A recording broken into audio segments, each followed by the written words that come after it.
সংবাদপত্রে কর বৃদ্ধি নিয়ে গ্রাহক পর্যায়ে ধোঁয়াশা, আগের নিয়মই বহাল বলছে বাংলাদেশ ব্যাংক। বাজেট পাসের আগে হচ্ছে না কার্যকর, বিনিয়োগ সীমা আরোপের পরামর্শ। এডিপি বাস্তবায়নে ধীর গতি, 11 মাসে ব্যয় হয়নি বরাদ্দের অর্ধেক অর্থ। বাস্তবায়ন হার 16 বছরের মধ্যে সর্বনিম্ন। নির্বাচনের আগে রাজনৈতিক অস্থিরতাকে দায়ী করছেন অর্থনীতিবিদরা। ছুটির দিনে রাজধানীর সবজি বাজারে স্বস্তি, বেশিরভাগ বিক্রি হচ্ছে 40 থেকে 50 টাকা দরে। স্থিতিশীল মুরগির বাজার, দামে ওঠানামা নেই মাছ বাজারেও। মুন্সিগঞ্জের শিল্প কারখানায় ঝুঁকিপূর্ণ কাজে শিশুরা, হাড়ভাঙা খাটুনিতে নামমাত্র পারিশ্রমিক। কম মজুরিতে পাওয়ায় সুযোগ নিচ্ছেন এক শ্রেণীর মালিক। এবং বাংলাদেশিদের জন্য পর্যটন ভিসা চালুর ঘোষণায় কলকাতার হোটেল রেস্তোরাঁ ব্যবসায়ীদের স্বস্তি। লোকসানের মুখে পড়া ব্যবসা ঘুরে দাঁড়ানোর আশা, ফের চাঙ্গা হবে অর্থনীতি।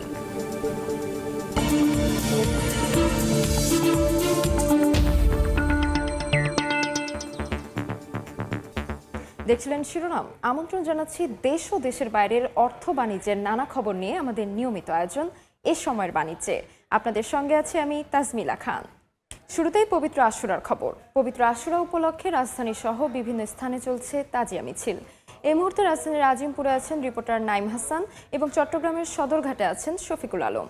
সরাসরি যাচ্ছি নাইমের কাছে। নাইম, রাজধানীর লালবাগ এলাকায় যেখানে কিন্তু হচ্ছে যে তাজিয়া মিছিল চলছে। পবিত্র আশুরাকে কেন্দ্র করেই কিন্তু হচ্ছে এই তাজিয়া মিছিল।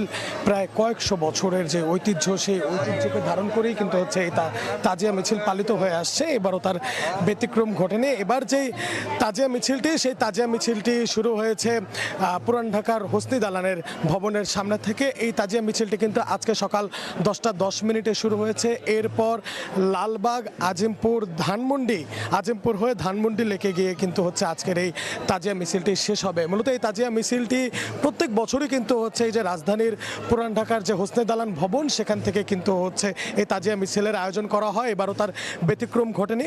যদিও এই তাজিয়া মিছিলটি শুধুমাত্র যে পুরান ঢাকার এই হোসনে দালান থেকে হচ্ছে এমনটাও কিন্তু নয়, রাজধানীর আরও বিভিন্ন ইমামবাড়া থেকে কিন্তু হচ্ছে এই তাজিয়া মিছিলটি আয়োজন করা হয়ে থাকে। দর্শক, আপনাদেরকে যদি একটু জানিয়ে রাখতে চাই যে আশুরাকে কেন্দ্র করে হচ্ছে এই যে তাজিয়া মিছিল, এই তাজিয়া মিছিলকে জন্য কিন্তু হচ্ছে পর্যাপ্ত পরিমাণের আইন শৃঙ্খলা বাহিনী মোতায়েন করা হয়েছে এই পুরান ঢাকার সহ আশেপাশের যে এলাকাগুলো। এছাড়াও কিন্তু আইন শৃঙ্খলা রক্ষাকারী বাহিনীর থেকেও কিন্তু এক ধরনের স্পষ্ট বার্তা দেওয়া হয়েছে যেন কোনো ধরনের কোনো চাকু, ছোড়া বা ধারালো অস্ত্র এই তাজিয়া মিছিলে ব্যবহার না করা হয়। আমরা আয়োজকদের সঙ্গে কথা বলেছিলাম। আয়োজকরা কিন্তু এবছরের যে তাজিয়া মিছিলের যে সার্বিক কার্যক্রম, আইন শৃঙ্খলা পরিস্থিতি, সেগুলো নিয়ে কিন্তু হচ্ছে সন্তুষ্টি প্রকাশ করেছে। যদিও হচ্ছে আজকে সকাল থেকে এখানে কিন্তু হচ্ছে নানা শ্রেণী পেশার, নানা বয়সের মানুষ এসে অংশগ্রহণ করছেন। তারা কিন্তু হচ্ছে এই যে তাজিয়া মিছিলের যে হচ্ছে গুরুত্ব বা এই আশুরার যে তাৎপর্য, সেই তাৎপর্য নিয়ে কিন্তু কথা বলেছে। আমরা এই মুহূর্তে চলে যাব চট্টগ্রামে। আমাদের সহকর্মী শফিক রয়েছে সেখানে, তিনি জানাবেন বিস্তারিত।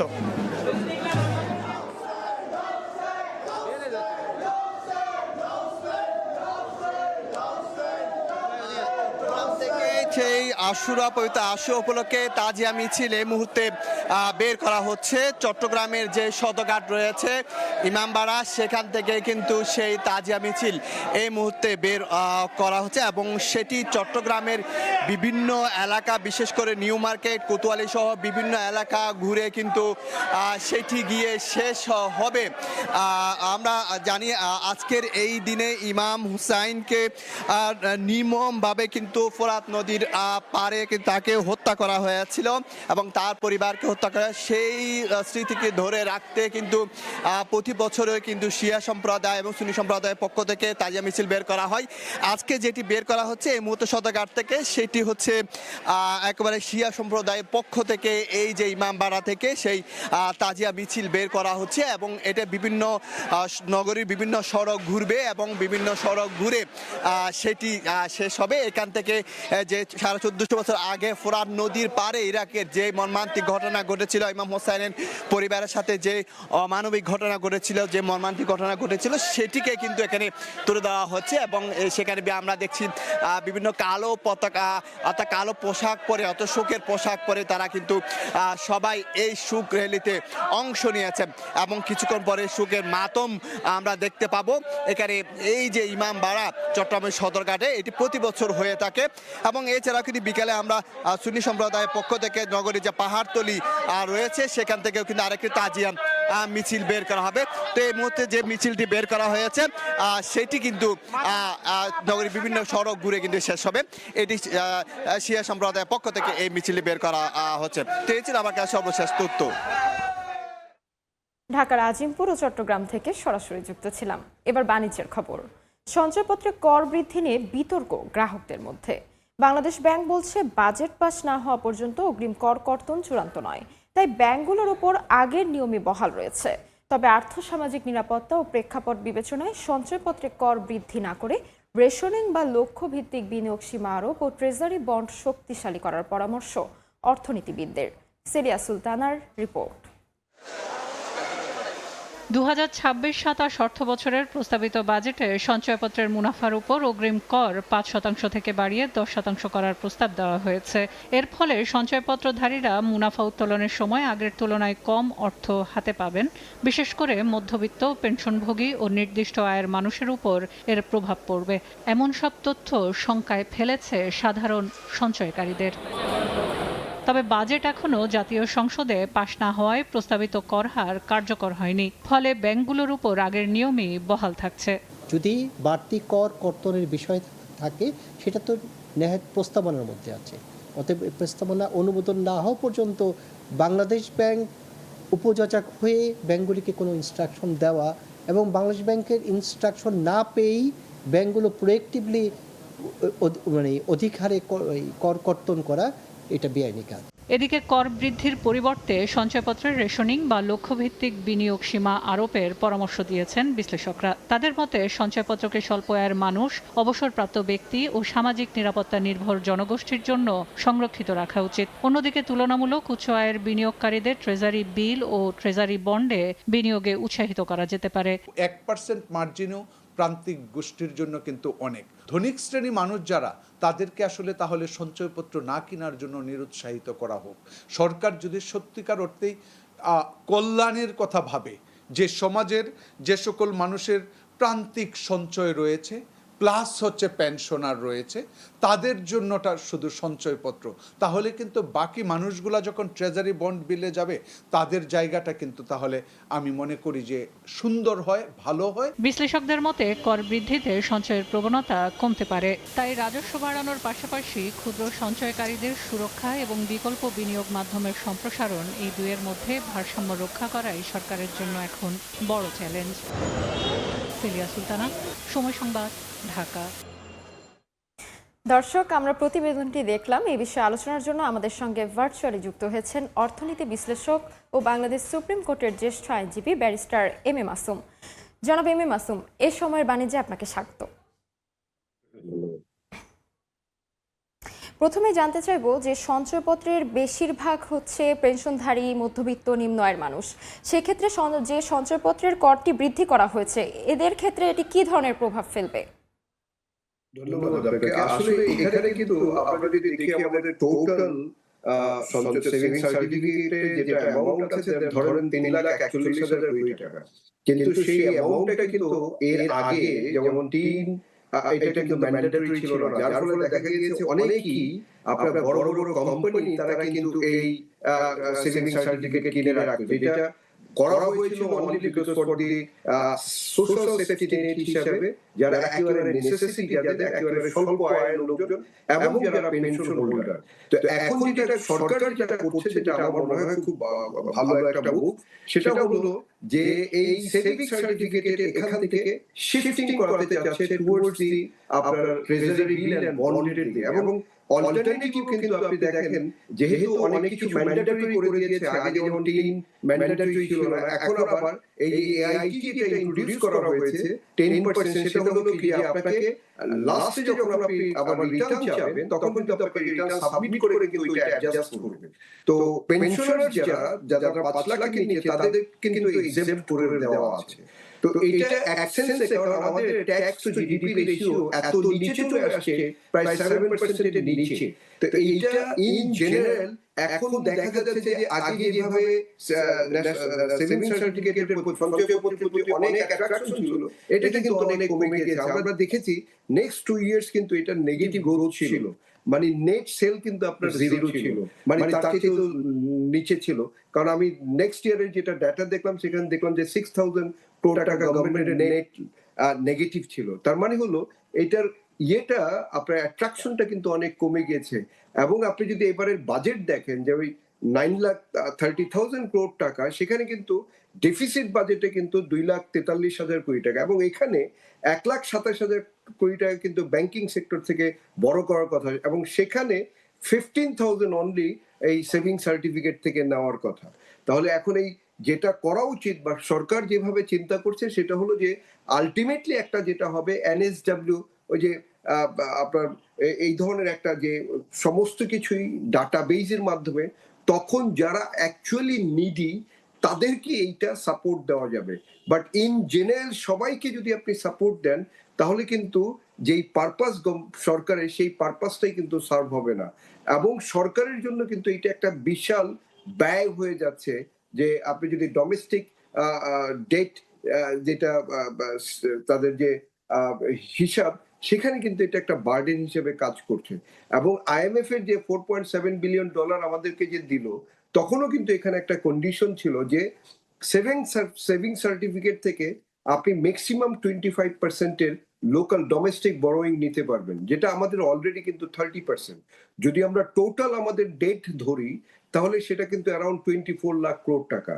তাহলে সেই জায়গায় আপনাকে এই ন্যাশনাল সেভিং সার্টিফিকেট, কারণ এটার কস্টিংটা অনেক বেশি হয় গভর্নমেন্টের জন্য, প্রায় ধরেন কত 11.9% ইন্টারেস্ট যদি আপনি আসেন ওভাবে, তাহলে সেই জন্য এটাকে ওই একটা লিমিটেড ভার্সন হিসাবে অনলি যাদের জন্য এটা নেসেসিটি সেইটা, এবং এটাকে যদি ডিজিটালাইজ করা হয় এবং স্পেসিফিকলি ওই সেগ্রিগেট করে যে পেনশনার এবং স্বল্প আয়ের যারা অনলি তাদের জন্য যদি এটা রাখা যায়, তাহলে কিন্তু এটা সোসাইটি বেনিফিটেড হবে, অ্যাট দি সেম টাইম সরকারের যে পারপাস সেটাও কিন্তু ফুলফিল হবে। অর্থনীতিবিদরা কর বাড়ানোর পরিবর্তে সঞ্চয়পত্রের রেশনিং বা লক্ষ্যমুখী বিনিয়োগ সীমা নির্ধারণের যে পরামর্শ দিচ্ছেন, এতে সুবিধা কি হতে পারে? সেইটা তো রেশনিং যেটা আমি আপনাকে বললাম যে ওই সিলিং অলরেডি করে দেওয়া আছে, যেমন ফ্যামিলি, ইন্ডিভিজুয়াল একটা লিমিট করে দেওয়া আছে। এখন এইটা যেটা 10% যেটা করেছে অ্যাট সোর্স, এখন এখানে ধরেন 5 লাখের উপরে অ্যাজ মাচ অ্যাজ অ্যামাউন্ট, কিন্তু আপনাকে একটা অ্যাট দি সেম টাইম এটাও চিন্তা করতে হবে যে সরকারের সাথে সাথে সাধারণ জনগণের যেটা বেনিফিটেড করবে সেই দিকটাও নজর রাখতে হবে। এখন যদি ধরেন এই দিকটায় অলরেডি যেখানে 3,41,000 কোটি টাকা একটা হিউজ বার্ডেন ইন্টারেস্ট কিন্তু গভর্নমেন্টকে পে করতে হয়, কারণ গভর্নমেন্টের কিন্তু সেইভাবে আর্নিং নেই। তাহলে সেইটাও সাথে এটাও ব্যালেন্স করতে হবে যারা নিডি নেসেসিটি, যাদের একেবারে সমাজের নিম্ন পর্যায়ে যারা আছে তাদের জন্য, এবং সেইটা কিন্তু আমার কাছে মনে হয় যে 12% না, এটা আরেকটু বাড়াতে হবে। বাট এখানে সেগ্রিগেট করে নিতে হবে যে আসলেই যারা পেনশনার, আসলেই যারা নিম্ন তারাই কিনছে, এবং সেইটা সেই ডাটাবেসটা থাকতে হবে। যেমন আগে যেটা আমরা দেখেছিলাম যে কোম্পানির নামে পর্যন্ত আপনার এই সঞ্চয়পত্র কিনছে এবং একটা হিউজ অ্যামাউন্ট করতো, যেটা সরকারের পারপাস সেখান থেকে ডিভিয়েট হয়ে গিয়েছে। তাহলে ট্যাক্সের যেটা 10% এটা সিস্টেমের মধ্যে আনতে চাচ্ছে, আলটিমেটলি সেটা হয়তো বা আরো রিডিউস করে দিবে যখন এটা দেখবে যে অ্যাকচুয়ালি যারা আপনার পেনশনার এবং স্বল্প আয়ের লোকজন নিচ্ছে। আরেকটা জিনিস হলো সরকারের কিন্তু ওই যে ট্যাক্স নেটটাও বাড়াতে হবে, সেই জন্যই কিন্তু এটাকে রিটার্নটাকে ম্যান্ডেটরি করেছে। এবং রিটার্নটা ম্যান্ডেটরি করাতে দেখা যাবে যে আমাদের যেই পরিমাণ আপনি দেখেছেন যে টিন হোল্ডার তারা কিন্তু 1/3 আপনার আপনার রিটার্ন সাবমিট করে, সেই জন্য এই নেটটাও সরকারের বাড়ানো দরকার। তো ওভারঅল আমার কাছে মনে হয় এটা contradictory at some point, but এটা গ্রাজুয়ালি বোধহয় ডেভেলপমেন্ট বা প্রপার গাইডলাইনের দিকেই যাবে। বাংলাদেশ ব্যাংক কেন জাতীয় সংসদে বাজেট পাশ না হওয়া পর্যন্ত নতুন কর হার কার্যকর না করার সিদ্ধান্ত নিয়েছেন? এক্ষেত্রে এর তাৎপর্যটা কতটুকু? এইটা তাহলে তো ধরেন যে এই যে 10% যেটা টোটাল আগে ট্যাক্স লায়াবিলিটি যেটা সম্পূর্ণটা একবারে কাটতো, এখন সেটাকে আপনার যে অ্যাডভান্স হিসাবে কাটে সেটা আর অ্যাডভান্স হিসাবে কাটবে না। আর যেটা 10% 5% থেকে 10% বাড়িয়েছে সেটা তো আপনার ওভার বার্ডেন হয়ে যাবে। সেই জন্য হয়তোবা এইটা সেই টাইমটা পর্যন্ত বাজেট পাস হওয়া পর্যন্ত এটা রাখা হয়েছে। বাট আলটিমেটলি আমার কাছে মনে হয় ইটস এ গুড ডিসিশন, এবং এইটাতে বেনিফিটেড গভর্নমেন্টও, সরকারেরও নেট বাড়বে। কারণ আমাদের সবচেয়ে বড় যে জিনিসটা দেখতে হবে যে ট্যাক্স জিডিপি এটাও বাড়াতে হবে। কারণ গভর্নমেন্ট যদি আর্নিং না থাকে, গভর্নমেন্ট কিভাবে সোশ্যাল সেফটি নেটের এই ফ্যাসিলিটিস গুলি কিভাবে বাড়াবে? সেই জন্য দুটোই ব্যালেন্স করে গভর্নমেন্টকে বা সরকারকে অ্যাডভান্স হতে হবে। বাংলাদেশের একটি বিশেষ মুসলিম যে জনগোষ্ঠী, তারা ইসলামী ব্যাংকিং এর প্রতি অনেক বেশি আগ্রহী। সেক্ষেত্রে কি শুশুক বন্ড তাদেরকে এক্ষেত্রে আগ্রহী করবে সঞ্চয়পত্রের তুলনায়? হ্যাঁ, সেইটাই কিন্তু সরকারের চেষ্টা হচ্ছে, এবং সরকার কিন্তু আপনি শুনেছেন যে ক্যাপিটাল মার্কেটকে ভাইব্রেন্ট করার জন্য কিন্তু ডিফারেন্ট আপনার প্রোডাক্ট নিয়ে আসতেছে, এবং সেখানে কিন্তু ইভেন মিউনিসিপাল বন্ড, সুকুক বন্ড, ডিফারেন্ট ধরনের সিকিউরিটিজ আনছে। এবং সেখানে স্পেশালি যেটা হবে এই ইসলামিক বন্ড যেগুলি আসবে, সেখানে কিন্তু সাধারণ যে ইসলামিক যারা দেখতেন যে ডিপোজিট রাখতো ইসলামিক ব্যাংকগুলিতে, এরা কিন্তু অনেকাংশেই এই সিকিউর বন্ডের দিকে আসবে, যেটা ইসলামিক বন্ড যদি হয়, এবং সেটা কিন্তু গভর্নমেন্টের পরিকল্পনা আছে এটা, এবং ভেরি সুন হয়তো আমরা দেখতে পারবো। কারণ গভর্নমেন্ট আপনি দেখছেন যে একটা হিউজ অ্যামাউন্ট এই থ্রু দি ট্রেজারি বিলস এবং বন্ডের মাধ্যমে প্রায় 7.5 লাখ কোটি টাকা কিন্তু এই সেক্টর থেকে বা এখান থেকে নেওয়া হয়েছে। তো গভর্নমেন্ট আলটিমেটলি যেটা এটা একটাকে স্ট্রং ফ্রেমওয়ার্কের মধ্যে আনতে চাচ্ছে, যেটা সেভিং সার্টিফিকেটটা থাকবে অনলি যারা নিডি তাদের জন্য, আর বাকিটা শিফট করে ট্রেজারি বিল, বন্ড এবং ডিফারেন্ট নিউ প্রোডাক্টস এখানে ইন্ট্রোডিউস করবে, যেটা ক্যাপিটাল মার্কেটে, এবং এখান থেকেই এই লং টার্ম ইনভেস্টমেন্টটা আসবে। আর ওয়ার্কিং ক্যাপিটালটা অনলি এই ব্যাংক থেকে আসবে, সেটারই কিন্তু একটা যারা ইকোসিস্টেম ডেভেলপ করতে চাচ্ছে। আমরা দেখতে পাচ্ছি একদিকে সরকারের রাজস্ব বৃদ্ধি, অন্যদিকে ক্ষুদ্র সঞ্চয়কারীদের সুরক্ষা এবং বন্ড বাজারের উন্নয়ন, এই তিন বিষয়ের মধ্যে কিভাবে ভারসাম্য আনা সম্ভব বলে আপনি মনে করছেন? এটা গভর্নমেন্টকে যেটা সরকার যেটা চাচ্ছে, আপনি দেখেছেন যে আমাদের যে স্টিমুলাস প্যাকেজ যেটা 60,000 কোটি টাকার ইন্ট্রোডাকশন, এটা আপনি আমাদের যদি অর্থনীতির ভাষায় আমি বলি তাহলে আমাদের ফিলোসফি যদি কেইনসের যেই মানে ও এক্সপেন্ডিচারটাকে বাড়াতে হবে, যত বেশি ট্রানজাকশন হবে তত বেশি গভর্নমেন্টের রেভিনিউ কালেকশন হবে। কারণ গভর্নমেন্টের যে টার্গেট দিয়েছে আপনি দেখেছেন প্রায় 6,95,000 কোটি টাকা, একটা হিউজ অ্যামাউন্ট। তাহলে যেখানে আমরা 4 লাখ কোটি টাকার মতো আমরা দেখছি যে সেটাই আমরা পারছি না, সেই জায়গা থেকে তাহলে তাদেরকে রেভিনিউ কালেকশন করতে হবে।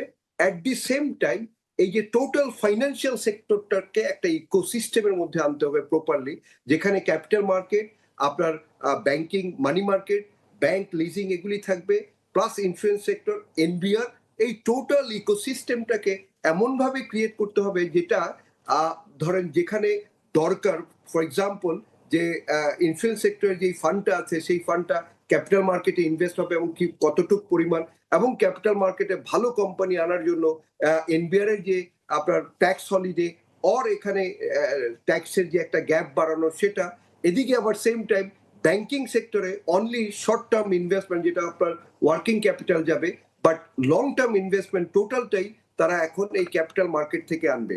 তাহলে সেখানে যদি ক্যাপিটাল মার্কেট থেকে নতুন বন্ড এবং সিকিউরিটিজ যেগুলি ছাড়বে, সেখানে যদি আপনার ইন্টারেস্ট রেট বেশি হয়, তাহলে এই যে সোশ্যাল সিকিউরিটি সেভিং সার্টিফিকেটে যেই ইন্টারেস্ট রেটটা দেওয়া হয়, এখানে দেখা যাবে যে ইসলামিক বন্ড সেখানেও কিন্তু একটা ভালো রেটে দেওয়া হবে। তাহলে এই সোশ্যাল সেফটিতে যারা মানে সেভিং সার্টিফিকেটে যারা আগে ইনভেস্ট করতো অতিরিক্ত, তারা কিন্তু শিফট করবে কিন্তু আপনার এই ইসলামিক বন্ড বা মিউনিসিপাল বন্ড বা অন্য যেই বন্ড যেগুলি ইন্ট্রোডিউস করবে গভর্নমেন্ট, এবং সেইটা কিন্তু আবার ট্রেডেবল হবে, যে তাকে যদি জনাব এম এ মাসুম, আমরা বন্ড সম্পর্কে বিস্তারিত জানতে পেরেছি। আপনাকে অনেক ধন্যবাদ আমাদের সাথে যোগ দেওয়ার জন্য। আমাদের সঙ্গে ভার্চুয়ালি সরাসরি যুক্ত ছিলেন অর্থনীতি বিশ্লেষক ও বাংলাদেশ সুপ্রিম কোর্টের জ্যেষ্ঠ আইনজীবী ব্যারিস্টার এম এ মাসুম। ছুটির দিনে রাজধানীর সবজি বাজারে স্বস্তি, বেশিরভাগ বিক্রি হচ্ছে 40 থেকে 50 টাকা কেজি দরে। স্থিতিশীল মুরগির দর, দামে ওঠানামা নেই মাছ বাজারেও। সর্বশেষ খবর জানাতে কারওয়ান বাজারে আছেন সহকর্মী অন্তরা সেন, সরাসরি যাচ্ছি তার কাছে। অন্তরা, সাপ্তাহিক ছুটির দিনে জমজমাট রাজধানীর কারওয়ান বাজার। সপ্তাহ ব্যবধানে কিন্তু তেমন একটা রদবদল হয়নি নিত্যপণ্যের দামে। আমি এই মুহূর্তে আছি রাজধানীর কারওয়ান বাজারের সবজির দোকানগুলোর সামনে। জানিয়ে রাখতে চাই, গেল সপ্তাহের ব্যবধানে কিছুটা স্বস্তির বাতাস বইছে সবজির বাজারে। গেল কয়েক সপ্তাহ ধরে যে অস্থির অবস্থা ছিল সবজির বাজারে, বর্তমানে কিছুটা স্বস্তির বাতাস বইছে। বেশিরভাগ সবজি কিন্তু কেজি বিক্রি হচ্ছে 40 থেকে 50 টাকার মধ্যে। শুধু বেগুনের দাম 80 টাকা কেজি। এছাড়া পেঁপে 40 টাকায় বিক্রি হচ্ছে, চিচিঙ্গা 40 টাকা কেজি, করলা 50 টাকা কেজি, ঢেঁড়স 40 টাকা কেজি, পটল 40 টাকা কেজি, কাঁকরোল বিক্রি হচ্ছে 50 থেকে 60 টাকার মধ্যে, বরবটি 50 টাকায় বিক্রি হচ্ছে। তবে টমেটোর দাম চড়া। বিক্রেতারা বলছেন যেহেতু গাজর টমেটোর মৌসুম এখন না, তাই সরবরাহের উপর নির্ভর করে দাম ওঠানামা করছে এই দুই সবজির। তাই গাজর কিন্তু বিক্রি হচ্ছে 100 টাকায়, আর টমেটোর দাম যেটি একেবারে ভালো টমেটো সেটির দাম কিন্তু চড়েছে 240 টাকায়।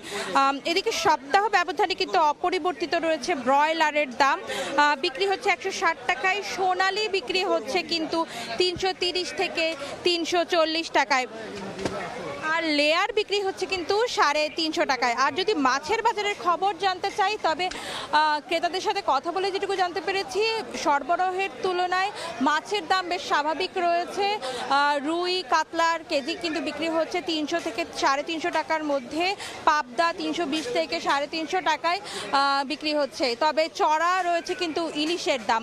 এই ছিল আমার কাছে বাজারের পরিস্থিতির সর্বশেষ খবরাখবর। কারওয়ান বাজার থেকে সরাসরি যুক্ত ছিলাম। দেখছেন এ সময়ের বাণিজ্য, সঙ্গে থাকুন। গতি ফেরেনি বার্ষিক উন্নয়ন কর্মসূচি এডিপি বাস্তবায়নে। চলতি অর্থ বছরের প্রথম 11 মাসে অর্থ ব্যয় হয়েছে বরাদ্দের 48%। IMEDর তথ্য বলছে, যা গেল 16 বছরের মধ্যে সর্বনিম্ন। এজন্য জাতীয় নির্বাচনের আগে রাজনৈতিক অস্থিরতাকে দায়ী করে আগামী অর্থ বছরের সঠিক সময়ে প্রকল্প বাস্তবায়নের তাগিদ দিচ্ছেন অর্থনীতিবিদরা। চলতি অর্থবছরের বার্ষিক উন্নয়ন কর্মসূচি এডিপি বাস্তবায়নে দেখা দিয়েছে বড় ধরনের স্থবিরতা। গেল জুলাই থেকে মে পর্যন্ত 11 মাসে ব্যয় হয়েছে 1,773 কোটি 69 লাখ টাকা, যা বরাদ্দের মাত্র 48.23%। IMEDর হিসাব বলছে, গেল 16 বছরের মধ্যে এই হার সর্বনিম্ন। গেল অর্থ বছরের একই সময়ে এডিপির অর্থ ব্যয় হয়েছিল 1,11,573 লাখ টাকা। IMEDর সর্বশেষ প্রতিবেদন, এ সময়ে বরাদ্দ পাওয়া অর্থের 25% ব্যয় করতে পারেনি এমন মন্ত্রণালয় বিভাগ রয়েছে 6টি। এর মধ্যে বরাদ্দের কোনো টাকাই খরচ করেনি সংসদ বিষয়ক সচিবালয়। এছাড়া অভ্যন্তরীণ সম্পদ বিভাগ 12.23%, জননিরাপত্তা বিভাগ 15.71%, আর বাণিজ্য মন্ত্রণালয় ব্যয় করেছে 17.87%। প্রকল্প ব্যয়ে ধীরগতির জন্য নির্বাচনের আগের রাজনৈতিক অস্থিরতাকে সামনে এনে আগামী অর্থ বছরের জন্য বরাদ্দ দেয়া অর্থের ব্যয় যেন সরকারের লক্ষ্যমাত্রা অর্জনমুখী হয়, সেদিকে নজর দেওয়ার পরামর্শ দিচ্ছেন অর্থনীতিবিদরা। রাজনৈতিক অস্থিরতা ছিল, যে কারণে একটা বড় সময় বার্ষিক উন্নয়ন কর্মসূচি সঠিকভাবে করা যায়নি। নতুন সরকার আসবার পরে সে সময়ও আসলে খুব বেশি পায়নি, সে অর্থে 3 মাসের ভিতর 2 মাস গিয়েছে। শুধু এইসব কারণেই নিম্ন পর্যায়ে এই বাস্তবায়নটি হয়েছে, যেটি আমরা অনুমান করতে পারি। প্লাস রাজস্ব আদায়ও পর্যাপ্তভাবে হয়নি, বিদেশি ঋণ প্রাপ্তিও যথেষ্ট ছিল না। সরকারকে বেসরকারি ব্যাংক ব্যবস্থা থেকে ঋণ করেও এই এডিপি বাস্তবায়নের কাজগুলো করতে হয়েছে। তবে নতুন সরকারের সবচেয়ে বড় চ্যালেঞ্জ হবে এটি বাস্তবায়নের জন্য যে রাজস্ব প্রয়োজন এবং যে লক্ষ্যমাত্রা ধরেছেন সেটি অর্জন করাটা তাদের জন্য একটা চ্যালেঞ্জিং হবে। প্রকল্প বাস্তবায়নে সবচেয়ে বেশি খরচ করেছে বিজ্ঞান ও প্রযুক্তি মন্ত্রণালয়। ব্যয় করেছে 10,013 কোটি 89 লাখ টাকা, যা বরাদ্দের প্রায় 83.33%। বরাদ্দের 82.53% 25% ব্যয় করে দ্বিতীয় অবস্থানে রয়েছে মন্ত্রিপরিষদ বিভাগ, তৃতীয় অবস্থানে জ্বালানি ও খনিজ সম্পদ বিভাগ, চতুর্থ মৎস্য ও প্রাণী সম্পদ মন্ত্রণালয় আর পঞ্চম স্থানে রয়েছে কৃষি মন্ত্রণালয়। কামরুল হাসান সবুজ, সময় সংবাদ, ঢাকা। গঞ্জের অনেক শিল্প কারখানায় কাজ করছে শিশুরা। নিষিদ্ধ হওয়া সত্ত্বেও ঝুঁকিপূর্ণ কাজে শিশুদের ব্যবহার করা হচ্ছে। হাড়ভাঙা খাটুনিতে নামমাত্র পারিশ্রমিক পাচ্ছে তারা।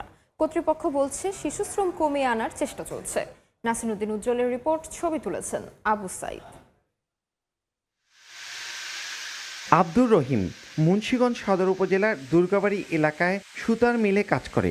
12 বছরের এই শিশুর কোমল হাতে কলমের বদলে সুতা। বড় ভাই মোহাম্মদ নাজমুলও একই কাজ করেন। নামমাত্র বেতনে কাজ করা রহিমের স্কুলে যাওয়ার ইচ্ছা থাকলেও হাড়ভাঙা পরিশ্রমেই তার দিন কাটে। আগে পড়তাম, এখন পড়ি না, এখন সুতার কাজ করি। আর্থিক অবস্থা একটু দুর্বল তো, এর জন্য পড়াশোনা করাইতে পারি না। আব্দুর রহিমের মতো সিয়াম, রাব্বি ও নীরব সহ বহু শিশু কাজ করছে কলকারখানাগুলোতে। ইটের ভাটা সহ ঝুঁকিপূর্ণ কাজে শিশুশ্রম বাড়ছেই। কম মজুরিতে শিশু শ্রমিক পাওয়ার সুযোগ নিচ্ছেন এক শ্রেণীর মালিকরা। বিকাল 5টা ধরে কাজ করি এখানে। গরিবদের কেমন কাজ কাম করা তো জীবন যুদ্ধে কলকারখানায় কাজ করছে, তাদের সবচেয়ে বড় কথা হলো অর্থনৈতিক দৈন্যদশা। কারখানা ও প্রতিষ্ঠান পরিদর্শন অধিদপ্তরের কর্মকর্তা বলছেন শিশুশ্রম বন্ধে চেষ্টা চলছে। আর জেলা শিশু বিষয়ক কর্মকর্তা বলেন শিশুশ্রম বন্ধে দরকার সমন্বিত উদ্যোগ। বিভিন্ন এনজিও আছে, তাদের একটা সরকারি এবং বেসরকারি একটা সমন্বিত উদ্যোগ এবং প্রচেষ্টার মাধ্যমে তাদের সেখান থেকে নিয়ে এসে ব্যবস্থা করা যায়। সেক্ষেত্রে তাদের একটা ভালো জীবনযাপনের ব্যবস্থা করা যাবে। আমি মনে করি অন্য জেলার চাইতে আমার জেলাতে শিশু শ্রমের ইয়েটা কম আছে। সময় লাগবে, সময় সাপেক্ষ ব্যাপার। তবে আমাদের মন্ত্রণালয়, আমাদের অধিদপ্তর এই বিষয়ে নিরলসভাবে কাজ করে যাচ্ছে। সরকারি হিসেবে জেলায় 543টি কারখানা রয়েছে। কলকারখানা অধিদপ্তর বলছে শিশুশ্রম কমছে। এরই মধ্যে তারা 290 জনকে শিশুশ্রম থেকে সরিয়ে নিতে পেরেছে। তবে এখনও কলকারখানাগুলোতে অসংখ্য শিশুরা এভাবেই শ্রম দিয়ে চলেছে। মুন্সিগঞ্জের দুর্গাবাড়ি থেকে নাসিরুদ্দিন উজ্জ্বল, সময় সংবাদ। দেখছেন এই সময়ের বাণিজ্য। যুগ যুগ ধরে ফরিদপুরের সদরপুরে আড়িয়াল খাঁ নদের ভাঙনে দিশেহারা নদের দুই পাড়ের বাসিন্দারা। ভাঙনে অপর পারে বসতঘর নির্মাণ করলে সেখানেও নতুন করে চলতি বছর ভাঙনের মুখে পড়েছেন তারা। সম্প্রতি নদটি থেকে বালু উত্তোলন করতে অবৈধভাবে ড্রেজিং মেশিন বসিয়েছে স্থানীয় প্রভাবশালী ব্যক্তি। এতে নতুন করে তীব্র ভাঙন আতঙ্কে স্থানীয়রা। ব্যবস্থা নেওয়ার আশ্বাস দিয়েছে উপজেলা প্রশাসন। শিকদার সজলের পাঠানো তথ্য, ছবি নিয়ে রিপোর্ট। অব্যাহত ভাঙনে বিপর্যস্ত ফরিদপুরের সদর উপজেলার চরমানাইর ইউনিয়নের আমির খাকান্দি গ্রামের নদীপাড়ের বাসিন্দারা। এরই মাঝে স্বার্থান্বেষী মহলের তৈরি এক কৃত্রিম সংকট আরও বিপন্ন করে তুলেছে তাদের জীবন। আইন অমান্য করে আড়িয়াল খাঁ নদ থেকে অবৈধভাবে বালু উত্তোলন করতে ড্রেজার বসিয়েছে স্থানীয় প্রভাবশালী চক্র। তাদের অভিযোগ, এমনিতেই ভাঙন অব্যাহত রয়েছে, এর মধ্যে ড্রেজার দিয়ে বালু উত্তোলনের কারণে মরার উপর খাড়ার ঘাপ। হুমকির মুখে ফসলি জমি, বসতভিটা ও গাছপালা। বুধবার দুপুরে অবৈধভাবে বালু উত্তোলন বন্ধ এবং নদে বসানো ড্রেজার দ্রুত অপসারণের দাবিতে মানববন্ধন করেন এলাকাবাসী। তাদের অভিযোগ, সম্প্রতি অবৈধভাবে ড্রেজার বসিয়েছেন স্থানীয় প্রভাবশালী আব্দুর রাজ্জাক খান। যে জায়গায় ড্রেজারটা বসাইছে ওই জায়গায় ড্রেজারটা যদি বসায় আবার ভাঙন শুরু হবে। যদি এখানে ড্রেজার দিয়ে মাটি উত্তোলন করা হয় তাহলে চর আর জাগবেও না। নদী এমনিই ভাঙতেছে প্রবলভাবে, আবার ড্রেজার বসে যে ফসল এবার করছি এগুলো ভাঙবে আর এই জমি আমাদের আর জাগবে না। অভিযুক্ত আব্দুর রাজ্জাক খানের দাবি, ইউনোর অনুমতি নিয়ে ড্রেজার বসানো হয়েছে। তবে উপজেলা নির্বাহী কর্মকর্তা জানান, ড্রেজার বসানোর জন্য কাউকে অনুমতি দেওয়া হয়নি। দ্রুত ড্রেজার অপসারণে ইউপি চেয়ারম্যানকে নির্দেশ দেওয়া হয়েছে।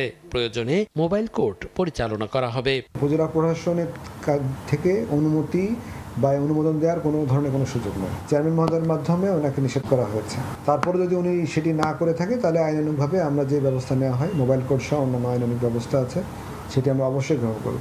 চরমানাইর ইউনিয়নের 90% এলাকা পদ্মা ও আড়িয়াল খাঁ নদ বেষ্টিত। প্রায় 15,000 মানুষের বসবাস রয়েছে ইউনিয়নটিতে। সময় সংবাদ, ফরিদপুর।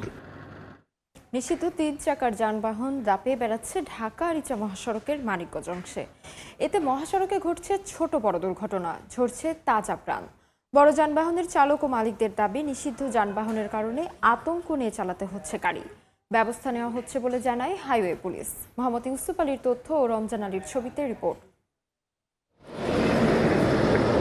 ঢাকা আরিচা মহাসড়কের মানিকগঞ্জ অংশে বড় যানবাহনের সঙ্গে পাল্লা দিয়ে চলছে সিএনজি, অটোরিকশা সহ বিভিন্ন ছোট যানবাহন। দিনে দুপুরে হাইওয়ে পুলিশের সামনে এসব যানবাহন চললেও নির্বিকার তারা। দিন দিন মহাসড়কে ছোট যানবাহনের সংখ্যা বৃদ্ধি পাচ্ছে, বাড়ছে দুর্ঘটনা। মহাসড়কের দূরপাল্লার যানবাহনের চলাচল নির্বিঘ্ন করতে ও নিরাপদ সড়কের জন্য নিষিদ্ধ যানবাহন সহ 3 চাকার যানবাহন বন্ধের দাবি বৈধ যানবাহনের চালক, যাত্রী ও পথচারীদের। অটো, সিএনজি এরা অনেক রাত চালাইতেছে দিনে রাইতে। আমরা রাস্তায় বাইরে ঠিকই, খুব রিস্ক লয় এখন। সিএনজি, অটো রিক্সা, ব্যাটারি চালিত যতগুলো গাড়ি আছে সবগুলোই যানজটের মূল কারণ। অটো রিক্সার জন্য গাড়ি টান দিব, সামনে দেশে পাক দেয়, দুর্ঘটনা ঘটে ওদের কারণে, নাম পরে বড় গাড়ি আলাদের। মহাসড়কে 3 চাকার যানবাহনের প্রভাব ঠেকাতে মামলা দেওয়া হচ্ছে জানায় হাইওয়ে পুলিশ। জনসচেতনতা আনতে হবে মানুষের মাঝে, যেন হাইওয়েতে 3 হুইলার না ব্যবহার হয়। আমরা প্রতিনিয়ত তাদের বিরুদ্ধে মামলা দিচ্ছি। পুলিশের তথ্য মতে চলতি বছরে জেলায় ছোট বড় 30টি দুর্ঘটনায় 80 জন আহত ও 15 জন নিহত হয়েছেন। সময় সংবাদ, মানিকগঞ্জ। এবার জনপদের অর্থনীতির খবর।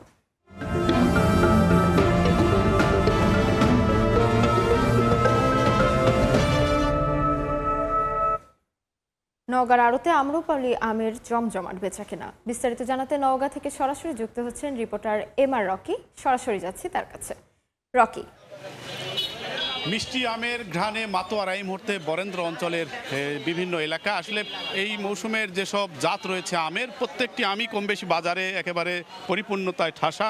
এবং চলতি সপ্তাহে কিন্তু আমরা লক্ষ্য করছি বিশেষ করে রূপালী আম, এই আমটি কিছুটা দেরিতে বাজারজাত হয়ে থাকে। এই আমের এই মুহূর্তে পর্যাপ্ত সরবরাহ এই আড়তগুলোতে, এবং সরবরাহ যতই বাড়ছে দরদামের জায়গাটা কিছুটা ওঠানামা করছে। তবে আমরা আজকের বাজার যা দেখছিলাম, বিশেষ করে রূপালী আম যেটি একটু ভালো জাত, একটু দেখতে শুনতে ভালো, এই আমগুলো বিক্রি হচ্ছে 3500 থেকে 3600 টাকা প্রতি মন। 50 কেজিতে মন দেওয়া হয়ে থাকে। অন্য যে জাতগুলো রয়েছে, ব্যানানা, কাটিমন,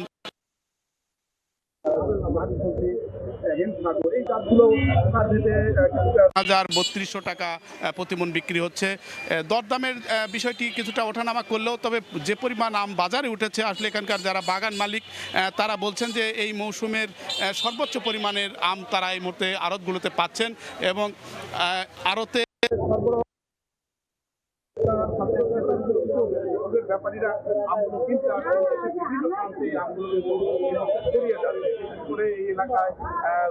বাণিজ্যিকভাবে ব্যাপক পরিসরে বাগান মালিকরা চাষ করে থাকেন এবং রূপালী আমের একটা ভালো প্রত্যাশিত দর তারা আশা করেন। এবার প্রথম দিকে দর কিছুটা কম ছিল, তবে পরবর্তী ধাপে দরের জায়গাটা কিন্তু বাড়তি হওয়ার কারণে তারা কাঙ্ক্ষিত দর পাচ্ছেন, এমন কথা বাগান মালিকদের দিক থেকে পাচ্ছিলাম আমরা। তবে বর্তমানে যে বাজার ব্যবস্থা রয়েছে, এই বাজার ব্যবস্থা আগামীতে কিন্তু আমের যে জাতগুলো রয়েছে, এই জাতগুলো কিছুটা কমে আসার কারণে দর আরেকটু বৃদ্ধি হবে, এমন একটি স্বপ্ন বাগান মালিকদের দিক থেকে জানানো হয়েছিল। তবে এই সপ্তাহে আমরা সার্বিক বাজার ব্যবস্থাপনায় দেখছি যে আমের দর কিছুটা বাড়তি হয়েছে। রূপালী আম যে জাতটি রয়েছে, এছাড়া ব্যানানা যে জাত, এটি অনেকটা রপ্তানি উপযোগী আম, এই আমগুলো ধাপে ধাপে বাজারজাত হচ্ছে। বাজারে একেবারে কিন্তু পর্যাপ্ত আমের ঠাসা এই মুহূর্তে। এবং এই এলাকায় প্রায় 31,000 হেক্টর জমির বাগান রয়েছে, যেখান থেকে 4,50,000 মেট্রিক টন আম পাওয়ার একটা লক্ষ্যমাত্রা ধরেছে স্থানীয় কৃষি বিভাগ। এবং এই 4,50,000-এর মধ্যে বাণিজ্যিকভাবে বিদেশে রপ্তানি উপযোগী জাত রয়েছে। এই জাতগুলো কিন্তু এখানে তারা ইতিমধ্যে প্রক্রিয়াজাত করছেন এবং স্থানীয় কৃষি বিভাগ বলছে এবার প্রায় 1,500 মেট্রিক টন আম বিদেশে রপ্তানি হবে, যে জাতগুলোর মধ্যে ব্যানানা, কাটিমন এবং আম্রপলি জাত রয়েছে। এরকম একটি ধাপে ধাপে বাজারে আম আসতে শুরু করেছে। ক্রেতারা যে পরিমাণ আম তারা ভোক্তার চাহিদা অনুযায়ী আম পাচ্ছেন, দরের জায়গাটা কিছুটা দর করে তারা কিনছেন এবং পর্যাপ্ত আমের সরবরাহ ক্রেতাদের দিক থেকে কিন্তু আমরা একটা স্বস্তি লক্ষ্য করছি। এবং এই পরিমাণ আমের বাজার ব্যবস্থা কাঙ্ক্ষিত হলে এখানকার যারা বাগান মালিক তারা একটা প্রত্যাশিত স্বপ্ন বুনে থাকেন। এবার এই জেলায় প্রায় ৩,০০০ কোটি টাকার একটা আম কারবারের তারা আশা করছেন এবং এই কারবারটি কিন্তু জুন থেকে শুরু হয়ে একেবারে আগস্টের শেষ পর্যন্ত অর্থাৎ ৩ থেকে ৪ মাসের মতো একটা আমের এই কারবারটা চলতে থাকবে এবং এই এলাকার অর্থনীতিতে বড় একটা ইতিবাচক প্রভাব কিন্তু এই আমকে ঘিরেই আমরা সার্বিক লক্ষ্য করছি। এবং এই সপ্তাহে যে বাজারে আমগুলো এসেছে দাঁড়ের জায়গাটায় কিছুটা বাড়তি হওয়ার কারণে বাগান মালিকরা অনেকটা উজ্জীবিত হয়েছেন। তবে আবহাওয়া অনুকূলে থাকলে এই বাজারটি কিন্তু আরও বেশ চাঙ্গা হবে, বাগান মালিকরা আরও বেশি উজ্জীবিত হবেন। এক্ষেত্রে বাগান মালিকদের একটি প্রত্যাশা বা বাগান মালিকদের অভিযোগ, বাজারে আম আনার পর কিছুটা ক্রেতার আড়তদারদের একটা নিয়ন্ত্রণ ব্যবস্থার কারণে তারা কিছুটা ক্ষতিগ্রস্ত হয়ে থাকেন। 50 কেজিতে মন বা 55 কেজিতে মন না হয়ে থাকে, এই বিষয়টি বাগান মালিকদের দিক থেকে অভিযোগ আকারে আমাদের কাছে তুলে ধরা হয়েছে। এই ছিল সার্বিক নওগাঁর আম বেচা কেনার খবর আমার কাছে। নওগাঁ থেকে সরাসরি যুক্ত ছিলাম। দেখছেন এ সময়ের বাণিজ্য। দেশের বাজারে প্রথমবারের মতো E0 সার্টিফাইড সুপার বোর্ড নিয়ে এলো টিকে গ্রুপের অঙ্গ প্রতিষ্ঠান Super Formica and Lamination Limited. এ উপলক্ষে বৃহস্পতিবার রাজধানীর একটি হোটেলে অনুষ্ঠানের আয়োজন করা হয়। সেখানে উপস্থিত ছিলেন দেশ বরেণ্য স্থপতি কাজী গোলাম নাসির, স্থপতি অধ্যাপক আবু সাইদ এম আহমেদ, টিকে গ্রুপের business director Mohammad Shafiul Athar, business director Mohammad Mofassel Haque, TK গ্রুপের উপদেষ্টা Mahfuzur Rahman, head of business Mohammad Nurul Nabi সহ প্রতিষ্ঠানটির ঊর্ধ্বতন কর্মকর্তারা। এ সময় জানানো হয়, আন্তর্জাতিক মানদণ্ড অনুযায়ী ফর্মালডিহাইড নির্গমনের মাত্রাকে E0, E1 এবং E2 এই 3টি শ্রেণীতে ভাগ করা হয়। এর মধ্যে E0 হলো সর্বোচ্চ এবং সবচেয়ে কঠোর মান, যেখানে নির্গমনের মাত্রা প্রাকৃতিক পরিবেশের কাছাকাছি এবং মানব স্বাস্থ্যের জন্য সর্বাধিক নিরাপদ। এতদিন বাংলাদেশের বাজারে EI বা তার নিচের মানের পণ্যই সীমাবদ্ধ ছিল। অসুস্থ হয়ে পড়ছেন কিনা সেটাও ভাবি না, চিন্তা করি তাহলে কিন্তু আমরা একটা সুস্থ নগর তৈরি করব। বাংলাদেশের শীর্ষস্থানীয় এলপিজি ব্র্যান্ড ওমেরা এলপিজি আয়োজন করেছে দেশের অন্যতম বৃহৎ রিটেইলার এঙ্গেজমেন্ট ক্যাম্পেইন ওমেরার রঙে দোকান সাজাই, বিজয়ের বেশে বিদেশ যাই এর গ্র্যান্ড উইনার নাইট 2026। এ উপলক্ষে বৃহস্পতিবার রাজধানীর গুলশানে একটি আয়োজিত অনুষ্ঠানে উপস্থিত ছিলেন ওমেরা এলপিজির CEO Tanjim Chowdhury, CEO Mathindra De Zoysa, CFO Atiar Rahman সহ প্রতিষ্ঠানের ঊর্ধ্বতন কর্মকর্তা।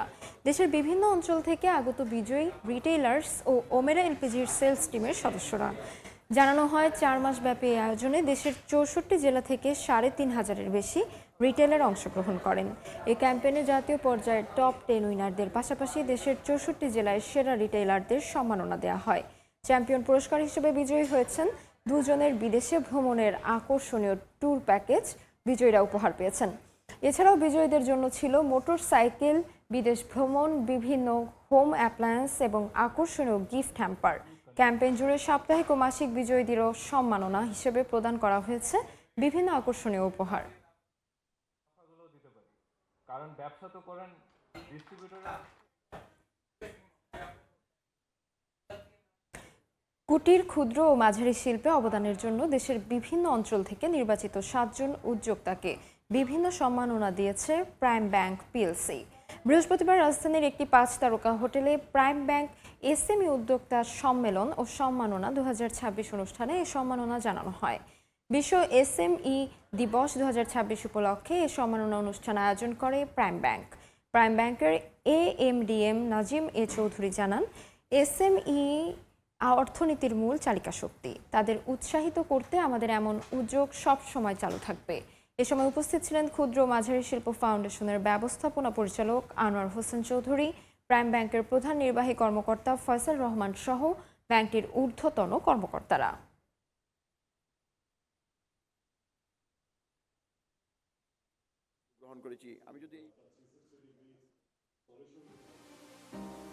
দেখছেন এ সময়ের বাণিজ্য।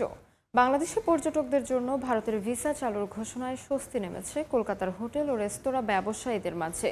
দীর্ঘ প্রায় 2 বছর পর এই সিদ্ধান্তের কারণে লোকসানের মুখে পড়া ব্যবসা আবার ঘুরে দাঁড়াবে বলে আশা তাদের।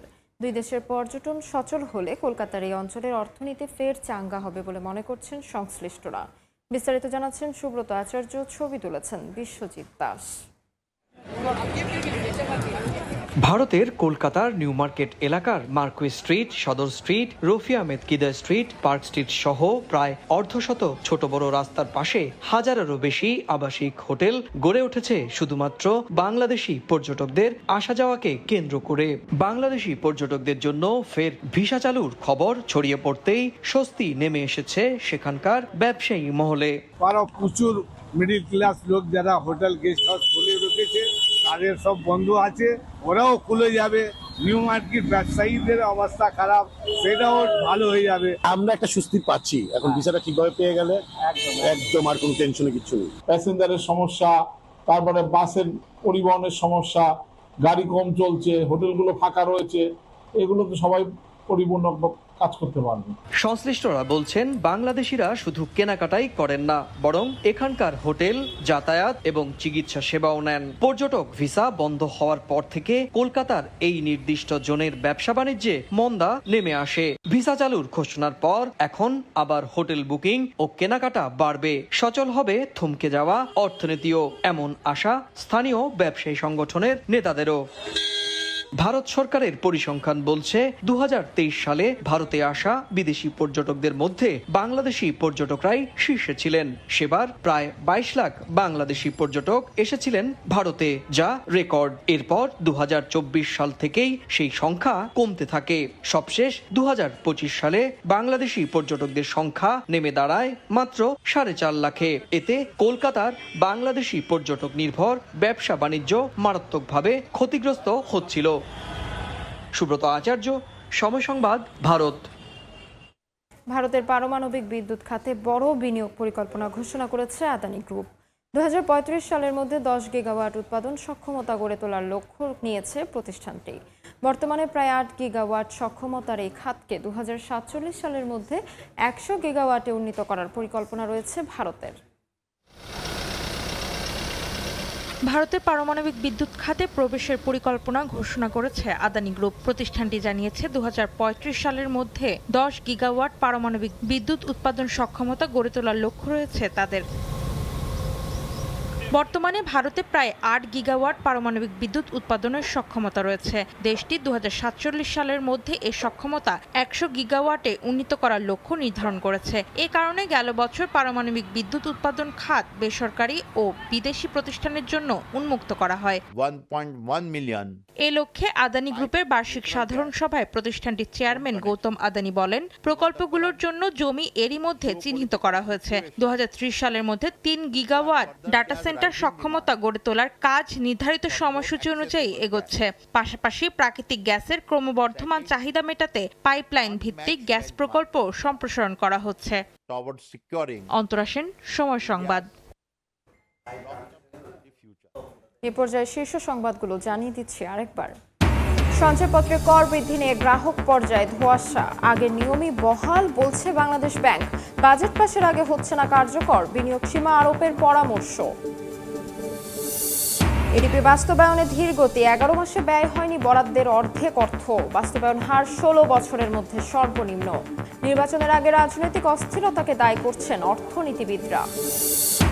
এবং ছুটির দিনে রাজধানীর সবজি বাজারে স্বস্তি, বেশিরভাগ বিক্রি হচ্ছে 40 থেকে 50 টাকা কেজি দরে। স্থিতিশীল মুরগি দর, দামে ওঠানামা নেই মাছ বাজারেও।